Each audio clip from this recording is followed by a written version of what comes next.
और देश में एक्सपोर्ट सेक्टर अच्छी रफ्तार से आगे बढ़ रहा है। कॉमर्स मिनिस्ट्री ने आंकड़े जारी कर कहा है कि पहली बार किसी वित्तीय साल की पहली तिमाही यानी अप्रैल से जून के बीच $200 बिलियन से भी ज्यादा का कुल निर्यात हुआ है, जो एक रिकॉर्ड है। लेकिन एक्सपोर्ट में कई मोर्चों पर चुनौतियां भी देखनी जा रही है।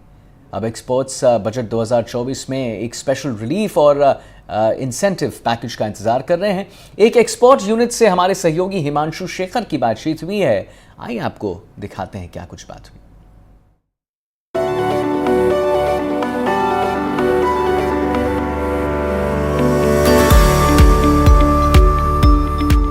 दिल्ली में दशकों से कालीन निर्यात के कारोबार में लगे ओपी गर्ग के लिए ये तिमाही बहुत अच्छी नहीं रही, लेकिन देश में निर्यात का बदलता माहौल आने वाले दिनों के लिए उन्हें उम्मीद दे रहा है।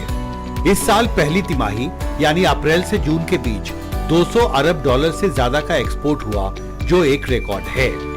वाणिज्य मंत्रालय ने सोमवार को बताया, अप्रैल जून 2024 में कुल $200.33 बिलियन का कुल निर्यात हुआ। अप्रैल जून 2023 के मुकाबले ये 8.60% की बढ़ोतरी है। जून 2023 के मुकाबले जून 2024 में भी निर्यात 5.40% बढ़ गया। जून 2024 में सबसे ज्यादा बढ़ोतरी इंजीनियरिंग और इलेक्ट्रॉनिक सामान, ड्रग्स और फार्मास्यूटिकल्स, कॉफी और जैविक और गैर जैविक रसायनों में हुई। कारपेट एक्सपोर्टर ओपी गर्ग कहते हैं, अंतर्राष्ट्रीय अर्थव्यवस्था में अनिश्चितता अब भी है, बजट में राहत पैकेज का ऐलान करना जरूरी होगा। अंतर्राष्ट्रीय अर्थव्यवस्था के हालात भी बेहतर हो रहे हैं, पर आपको लगता है कि जो पहले रूस यूक्रेन युद्ध और उसके बाद इजराइल गाजा वॉर की वजह से जो एक स्लो डाउन हुआ था अर्थव्यवस्था में, देखिए उसमें आपका जो सेक्टर है वो रिकवर किया है क्या? नहीं सर, देखिए हमारे सर बहुत हाई वैल्यू आइटम है, कारपेट बहुत हाई वैल्यू आइटम है। इतने फेड बढ़ गए। हैंडीक्राफ्ट सेक्टर में फर्नीचर का एक्सपोर्ट है, $3,000 का किराया $13-15,000 देना पड़ता है। वो एक्सपोर्ट का सारा उसमें निकल चुका है। और कारपेट इंडस्ट्री में कस्टमर यहाँ आते थे, छांटते थे, ऑर्डर देते थे, लेकिन 6 साल से हमने कस्टमर नहीं देखे। 2019 के बाद में हमने कस्टमर नहीं देखे जो आके सिलेक्शन करें। दूसरा, ये सारे कोई भी स्टोर, यूरोप का कोई स्टोर भी आज कारपेट खरीदना नहीं चाहता लड़ाई की वजह से। उनको ये पता नहीं कल क्या होगा, पता नहीं है। तो अनसर्टेनिटी की वजह से बहुत हमारा सब बिजनेस सफर कर रहा है, स्टॉक बढ़ रहा है। और जो फोकस किया सरकार ने कोरोना के टाइम में हमको किया था, एडिशनल बेनिफिट दिए, 25% के एडिशनल फंड दिए थे। 2 साल तक कोरोना के टाइम में हमको उसका इंटरेस्ट देना पड़ा। अब इंस्टॉलमेंट देने के लिए पैसा नहीं।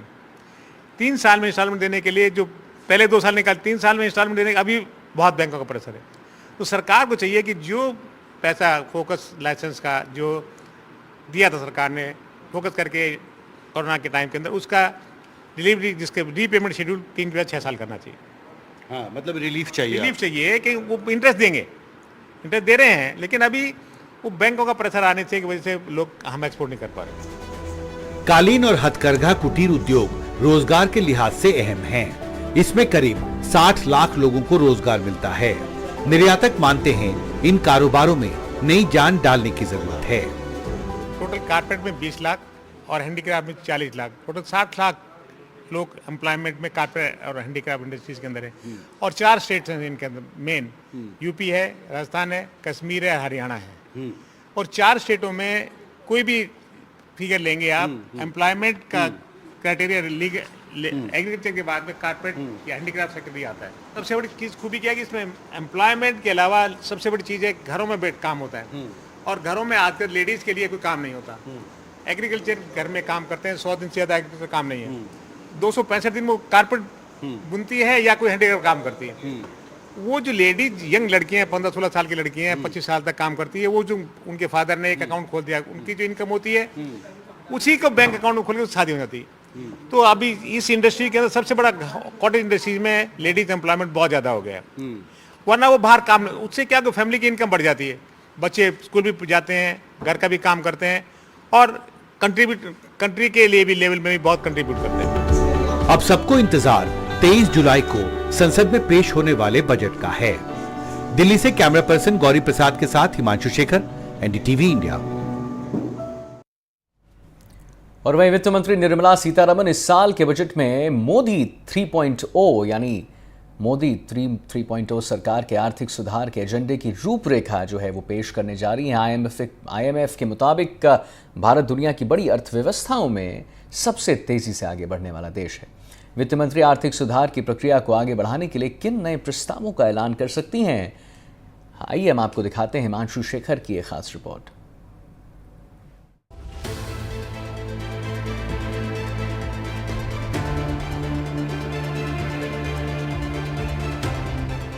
वित्त मंत्रालय में केंद्रीय बजट 2024-2025 को तैयार करने की प्रक्रिया आखिरी चरण में है। मंगलवार को वित्त मंत्री निर्मला सीतारमण की उपस्थिति में हलवा पकाने की रस्म हुई।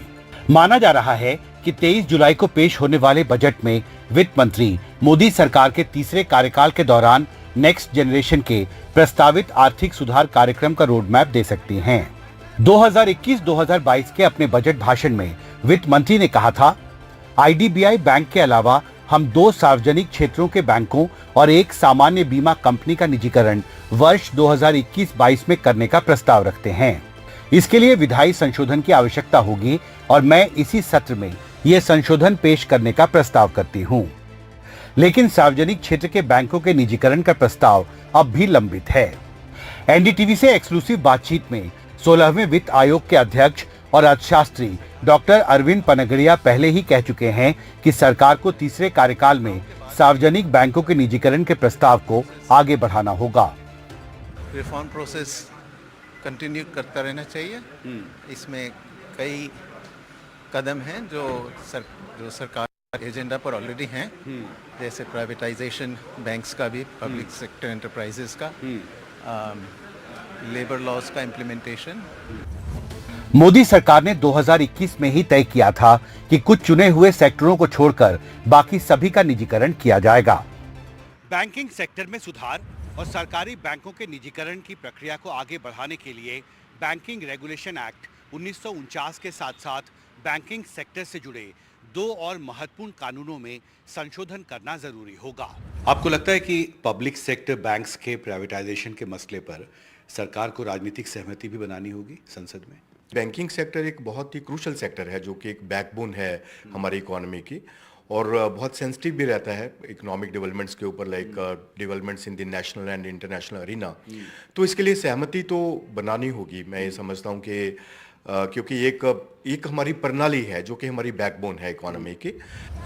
उधर उद्योग जगत ने वित्त मंत्री को जमीन, श्रम और कृषि सेक्टरों में सुधार की एक लंबी चौड़ी लिस्ट सौंपी है। फोकस 3 श्रम सुधारों के कार्यान्वयन पर भी है, जिसे लागू करने के लिए कई राज्यों ने अभी तक नियम नहीं बनाए हैं। देश की अर्थव्यवस्था को आगे बढ़ाने के लिए जो लॉन्ग टर्म के जो रिफॉर्म्स हैं उसके ऊपर फोकस किया जाए और बजट के अंदर उसके ऊपर पूरा एलोकेशन किया जाए और वर्किंग की जाए। तो सरकार वित्त मंत्री जी को उस चुनाव घोषणा पत्र को भी ध्यान में रखते हुए इमीडिएटली वो कदम दिखाने हैं कि जो घोषणाएं की गई थी उसके लिए सरकार ने काम करना शुरू कर दिया। अब देखना होगा कि वित्त मंत्री निर्मला सीतारमण आर्थिक सुधार की प्रक्रिया को आगे बढ़ाने के लिए इस बार के बजट में क्या बड़ी घोषणाएं करती हैं। दिल्ली से कैमरा पर्सन पवन कुमार के साथ हिमांशु शेखर, एनडीटीवी इंडिया।